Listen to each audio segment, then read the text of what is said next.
Alrighty. So how's the video sound, chat? Women, here's a revolutionary idea. Date with a purpose. What purpose? Getting married. Whoa, am I moving too fast for you? Making you uncomfortable? Dating, you say, is just, well, dating. You know, hookups, casual flings, having fun. Yeah? Who said so? Don't Well, I mean, it's all up to whatever you want to do, really. I mean, if you want to find someone to get married with, date and stuff like that, do that. But if you're just interested in, dating romantically and just having someone around, or if you want the casual stuff, all that stuff is fine. Whatever you want to do. Doesn't bother me. don't But get we'll me see why wrong. this I'm bothers her. all for fun, but I'm interested in something deeper here, like happiness. I'm certainly not saying that marriage. All right. Well, so here's, I'll say the first premise of her thing is that marriage is the only happiness factor. And a lot of this is going to tie back into looking through some of her sources in advance that it's the whole paradox of the happiness thing. But you know, some people are happy married. Some people are not happy when they're married, and others are happy doing whatever. It should be open to anybody, right? To whatever you want to do, whatever your goals are in life. Be the first topic of conversation, at least wait until the pizza is served. Just kidding. But I am saying that you need to ask yourself this question. Why do you want to go on a date with someone? Physical attraction? That's important. Common interest in something? Also important. But what else? Let's face it, Doesn't have to be anything else. I mean, those can be the only things you want to do, right?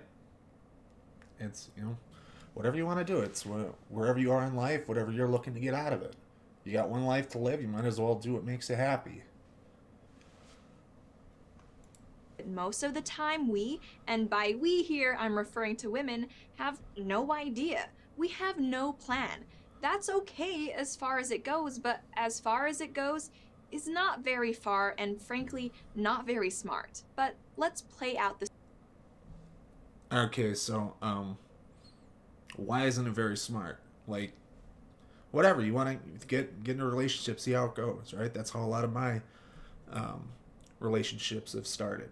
Now, I've been out of the dating scene for a while, so when I get back in, given my age and stuff, I'm looking to be in a position financially and independent and stuff to start looking to start a family. So I'll be the one that'll be looking, in dating to maybe find marriage and have kids and stuff like that. See how it goes. But it's not, when I was younger and doing all that stuff, when I wasn't quite sure what I wanted out of life yet.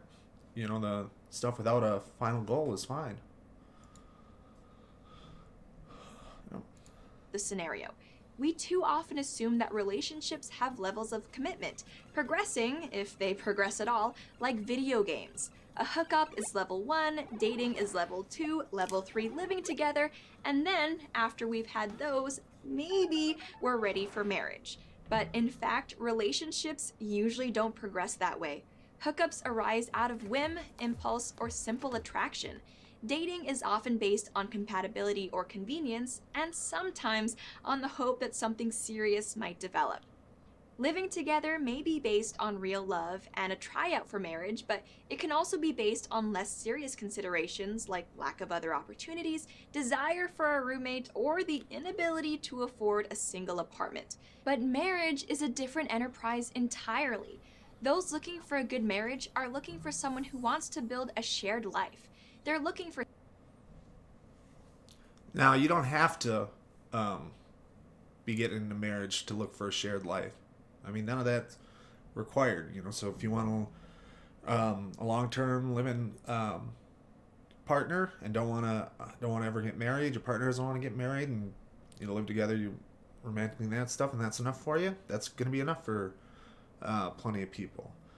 Hell, you can start a family without marriage too if you want. I mean, if you don't like, I know some people don't like the idea of marriage or anything there, but you live together, you do all that stuff, long term relationships. You have a family that way. You can do it that way. That works as well.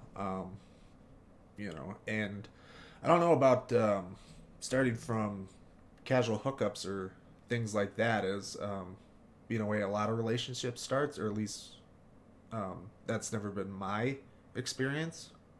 When um, I was more active on the scene and stuff back in college, it was the hookup scene. You just go to the bar, go on, and there and it's be done, and probably run into the girl on campus sometime a few weeks later, if that. In my case, um, so those aren't ever out there to look for anything. It was just like, hey, looking for someone to spend the night with. Um, so I don't know. Maybe it's different for other people. I mean, I know some people have had more success on Tinder for relationships than I've ever had, but I don't know. I don't think this path quite follows what people do or try to lay out, but then at the same time, I don't think you have any kind of necessarily fit path or plan for somebody. I mean, you can look into marriage and all that other stuff, so we'll go on this. For someone who shares their values and beliefs, moral, political, and, where applicable, religious. They view each other not only as a partner, but as something even more profound, husband and wife. The problem with so many dating relationships is that people enter them with completely different understandings of what the ideal outcome should be. He wants X and she wants Y, and it's easy to get distracted and fooled by superficial compatibility. They're thrilled they both like kombucha, kayaking, and karaoke on the weekends. That's all great, but when do you get down to the stuff that really matters over the long run? Stuff like marriage, family, faith, and values. All right. I kind of agree. You should, if you don't, you should be clear on what goals you want out of the relationship, right? Be honest with each other about that. But I disagree with these being the things that really matter: marriage, family, faith, and values. In the long run, to a successful relationship, not necessarily. I mean, it can be just that you like spending the time with that person, like doing all that stuff with them, whatever it is, and being romantically involved. And that's all the further you want to take it. And your goals line up. Hey, the relationship's a success. These do not have to be your final goals. I say the sooner the better. If a relationship looks like it has a future, talk about it early on. And if it doesn't look like it has a future, what are you doing in it? I have no doubt. Again, I agree. Talk about it. Figure out what you want out of it, right? But the idea that the future is only marriage and that's it. If that's what you want and your partner doesn't want that, sure, get out of it. But if you're both are fine with being in just a romantic relationship, you spend the time together, do all that stuff, and that's all you want. You don't want marriage, you don't want family, you don't want any of that stuff. Or you're just looking for like a short-term thing, right? I mean, some relationships are just that. You want to do something fun, have a partner in a short thing, nothing serious, things like that you can let go, and that's perfectly fine, right? The reason so many women get stuck in dead-end relationships is that it has become taboo, or to be precise, not politically correct, for a woman to articulate what she really wants, which... Bullshit. I mean, 100% bullshit, right? Nobody's saying it's taboo to talk about or bring those things up, right? I don't know where she's getting that from. It's really weird.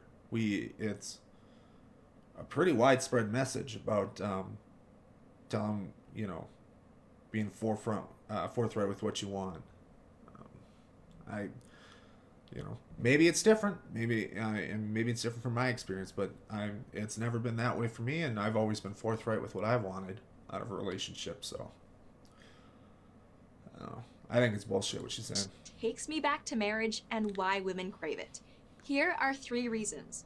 Protection. Not all women crave marriage. Not all men crave marriage. So I'd like to see a source. Her sources certainly don't say that. She goes through, and I've peeked at her sources, but we'll go through them later. But yeah, it's not what it doesn't show that women crave it. It's all some research that suggests, or she tries to tie happiness to marriage, and marriage is what makes a woman happy, and so that's what they crave, and they're not supposed to ask for it, right, from her sources, and they can ask for it. Plenty of people ask for it. Action, commitment, love.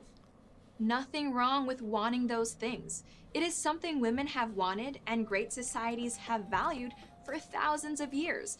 It is something men. And you can have all that without marriage, right? That's not, you can have a long-term, loving, committed relationship, have all these things that she says, she claims all women want, and you can have it without marriage.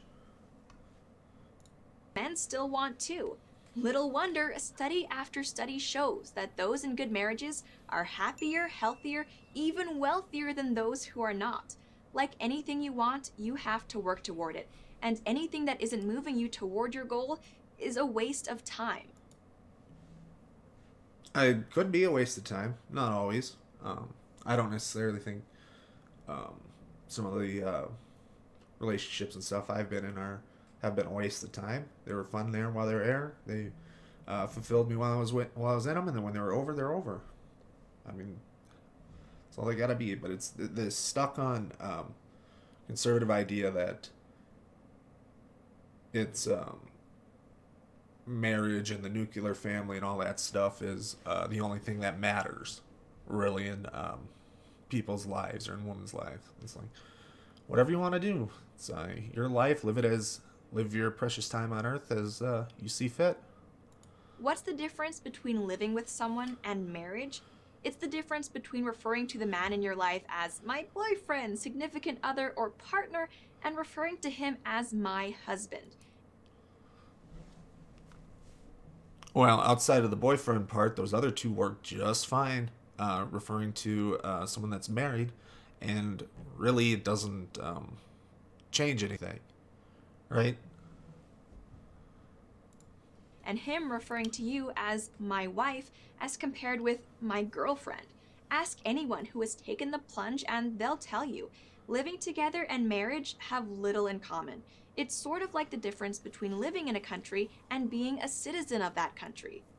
Oh ho ho! Here we are to some of her, I assume, pot shots at illegal immigration, but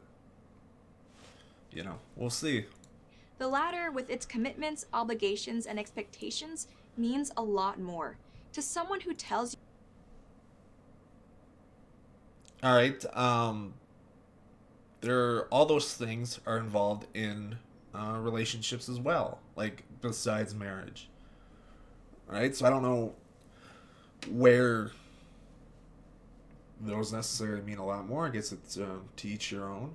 If you think that's something that you really value, yeah, it's going to mean a lot more to you. But if you don't value that stuff, having it isn't going to mean more to you. So, no. You that a marriage license is trivial, just a piece of paper, here's a good response. If it's just a piece of paper, why are you so reluctant to sign it? The answer, of course, is that no one believes that it's trivial. All right, so the piece of paper portion of it is a weird one to get on here for her to go. Right? I mean, she's more Christian. She's a Christian nationalist, so she's not like the libertarians and stuff like there. So that, like the libertarian response would be that the state doesn't mean anything better for your marriage and stuff there. But as for whether or not it's trivial or means anything that way, there's, what do I want to say? There's a lot of other things that come with it, right? You sign that paper.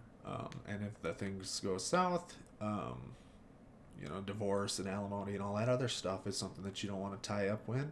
But there's other benefits to signing the paper too that mean a lot too, especially if you're forming a family. All the protections and stuff there, especially for those in the LGBT community who push so hard for same-sex marriage. Without it, they could be denied seeing their partner if their partner's family is homophobic and the likes, you know, and so it protects them there. It gives them other things. But the piece of paper thing is just that it doesn't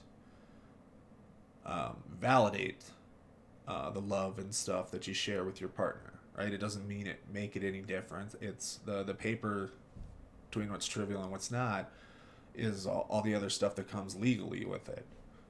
You know, whether you want that or not is up to you.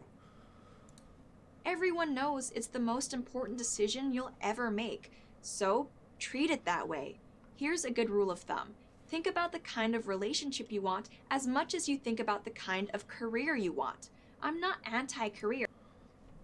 I agree with this, right? Whatever you want for a relationship and you want to aim for those, go for it, right? This is one thing that I'll agree with her on. Have an idea what you're looking for. Now, that doesn't mean you can't go into a relationship that just kind of happens itself together and kind of builds itself that way and slow around stuff there. But at some point, you're going to figure out what you want out of the relationship, and that's when you got to decide where you want to take it and where it ultimately ends up.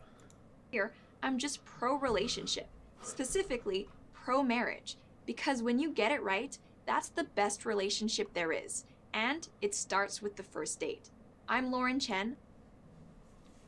Sure, if you get it right, doesn't mean it always gets right. I mean, what you think in, what you fall in love with, and all these things that you think are marriage material now may not be what you see yourself in a few years from now.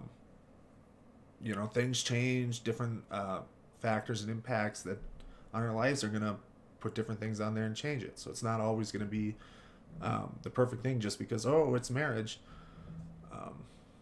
But, alrighty, that's the end of that.